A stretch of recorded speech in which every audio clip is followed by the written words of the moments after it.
Jordan's head felt like it was about to pop. She had never heard sirens this loud and ubiquitous. Every phone on the island worked in concert with the sirens, generating a nauseating blare of noise every 2 seconds from everywhere.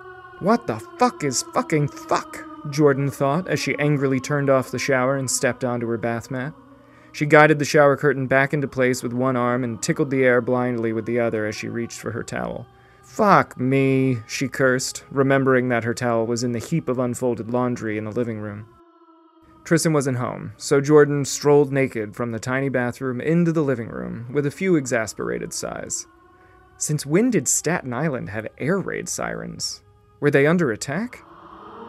Suddenly, the screeching alarms became dramatically and immediately louder. What the fuck is going on?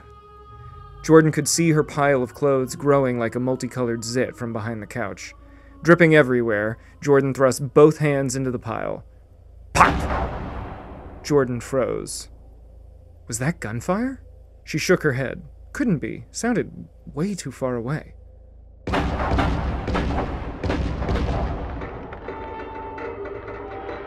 Like an animatronic taking Excalibur from the stone, Jordan drew her towel from the laundry heap in one thoughtless movement. The towel was around her when she reached the apartment balcony. Her mouth opened in concert with the sliding glass doors as her pupils contracted. She inhaled that breathless sort of air that precedes a panic attack. But unlike a panic attack, she wasn't gasping for more air. It was simply as if the air was no more, and in its absence, her need for it was also, somehow, no more. Jordan was on the balcony. The siren song of doom called from every direction. Past the truncated skyline of Staten Island, the New York City seawall towered as high as the Chrysler Building and stretched much wider in a horizontal belt around the bay. They had only completed construction 8 years ago, but Jordan had grown accustomed to the behemoth that blocked their horizon. But today, the blank blue metallic surface that she and a million other New Yorkers had greeted each morning was shimmering. Jordan squinted. That isn't a heat shimmer, she realized. The gigantic beams at the connection points of each 1,000-yard-wide section of wall were swaying? 2 gigantic fireballs suddenly plumed 2/3 of the way down the wall's crest, right along its middle beam. Jordan leaned back in shock. Then she saw it. A ripple gently danced over the surface of the wall. It wasn't shimmering or even swaying. It's wobbling. The thought dawned in Jordan's mind with rising terror. A few seconds later, the sky shuddered and crunched as if Jesus had indeed taken the wheel only to cause a celestial car wreck of apocalyptic proportions. Jordan wheeled around and practically dove back into her apartment. She paced the living room absent-mindedly, plucking clothes from her clothing pile as she circled the room. Jordan stopped suddenly. Her arms were down, but bent at the elbows. She looked like she was pantomiming a forklift in a game of charades. Not unlike her janky-ass laptop, Jordan was processing the data. Should she run? Can I even get off this shit speck in time? She knew she could not. Getting on the ferry and back to Manhattan would take at least an hour at this time on a normal day. Then, in her momentary stillness, Jordan recognized the sound of human panic as it joined the endless loop of sirens. Thousands of disparate voices, each contributing to an involuntary orchestra of collective terror. This building might not make it, but I'm on the 4th floor. This has got to be my best bet. Like a sailor being called to the water's edge, Jordan floated back onto the balcony. She couldn't stop herself as she looked down at the street. Jordan had never seen them so full before. Cars honked and bumped into each other as people streamed everywhere like brightly colored beetles. Cops buzzed around the intersection in their bulletproof uniforms like matte black flies.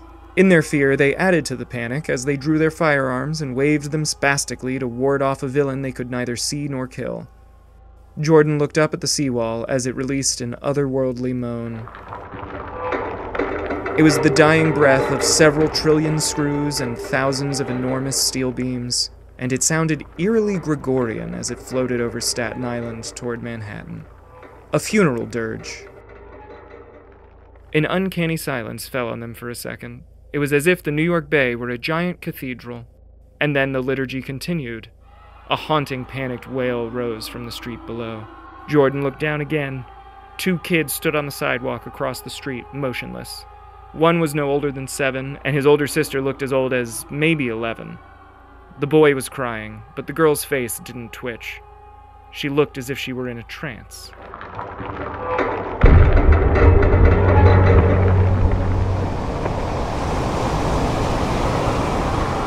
Instinctively, Jordan's hands shot to her ears and her eyes to the horizon. She caught her breath again.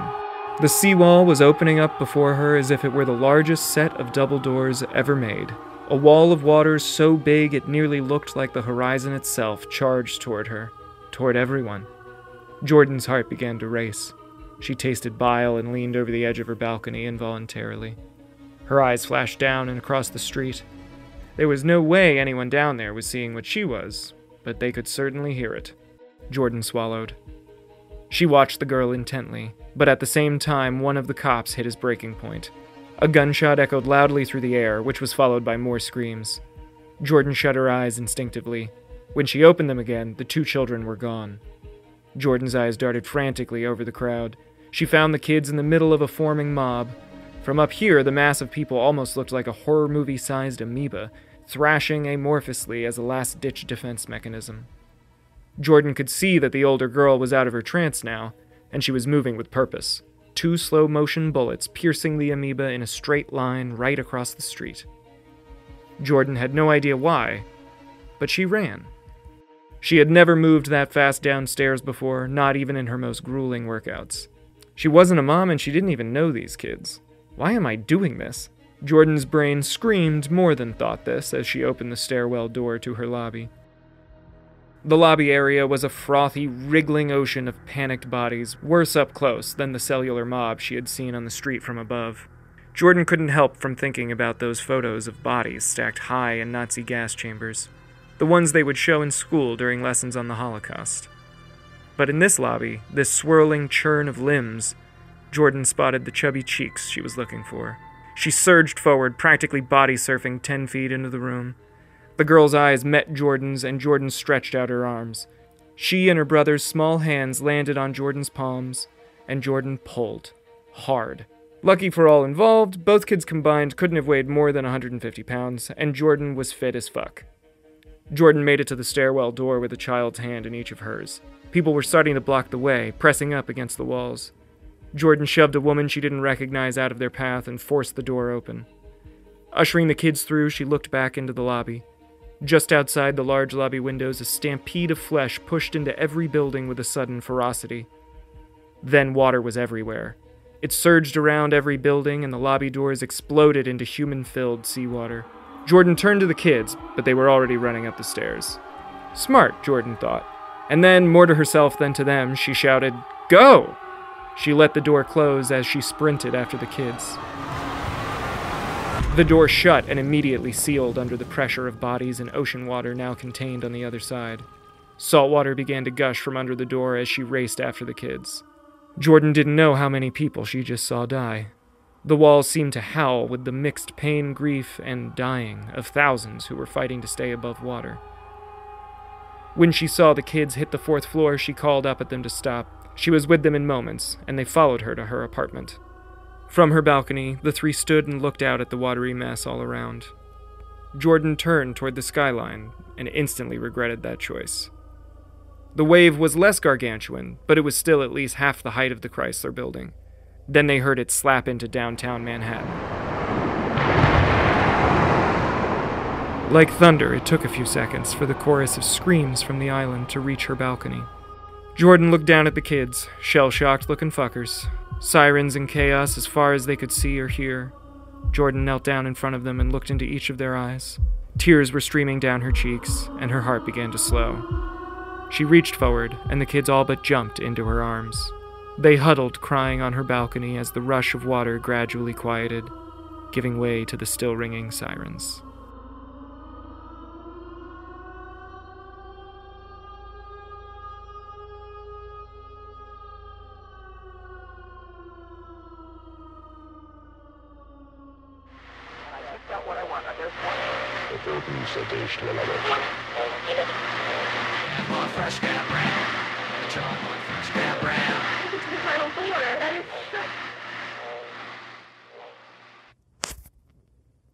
Myth and Meaning from the American Dissolution and Its Catalysts.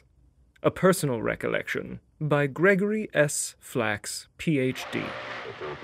An audiobook recording, written and read by Gregory S. Flax. Copyright 2074, The Democratic Confederacy of Colorado, all rights reserved herein. Broadcasting from YK 65.5. Introduction. It is a shame that most of us do not keep personal histories. The collection of human experience in a community or country is at the heart of why we keep histories at all. To remember what has happened, so we may learn to survive what hasn't. I do not open this book with intent to offend. I am not suggesting that we are individually obligated to archive and record our lives. But before we even have a chance to grasp it, the significance of world events tends to slip away from beneath our feet with the undercurrent of time. Even though we are documenting seemingly every aspect of our lives at all moments, the digital soup that results is an impossible blur of human expression that can't be parsed. But even so, I am endeavoring not to let the events of our recent past slip by without a comprehensive summation for the future. I do not seek to come to a conclusion or moral, but I have no doubt several of those may be reached by any reader of this text. Take this book as the ramblings of an aging professor or an old historian's final contribution, but please, do take it. The transition is a term originally coined by the American Republic's propagandists to talk about what many more have come to call the dissolution. And while I loathe using euphemistic labels such as these, the transition is a useful moniker for discussing a complex period known for both catastrophic dissolution and popular empowerment.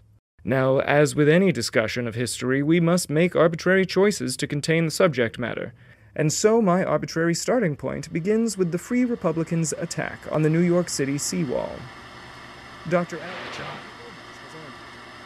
But the great academic work coming from the Republic of Texas aside, this essay, or maybe this tome when I'm through, intends to discuss the macro events that followed the inciting incident of our old nation's end. I will leave the details to greater minds and instead will focus on the archival work of what happened and how it was possible, if that much can be known.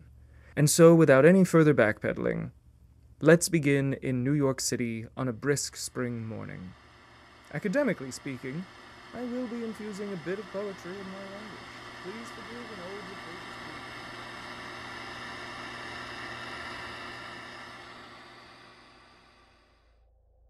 Thank you for listening to the first ever episode of Leviathan Rising, a fictional series about the lives of American citizens living in the heart of a collapsing empire.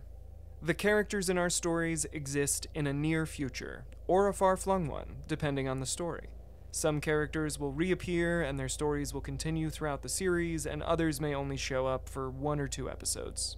But either way, join the characters of Leviathan Rising as they rediscover and remake their world in ways that may not be so different from how we people in the real world do life in our near future. Leviathan Rising is written and produced by me, Chris Wyden. Our incredible music is by Travis Paul, who also produces music under the name Jacket Pocket. If you want to check out his work on your preferred music app, that's all lowercase and 0 spaces, Jacket Pocket. Thank you for listening, and we'll see you next week.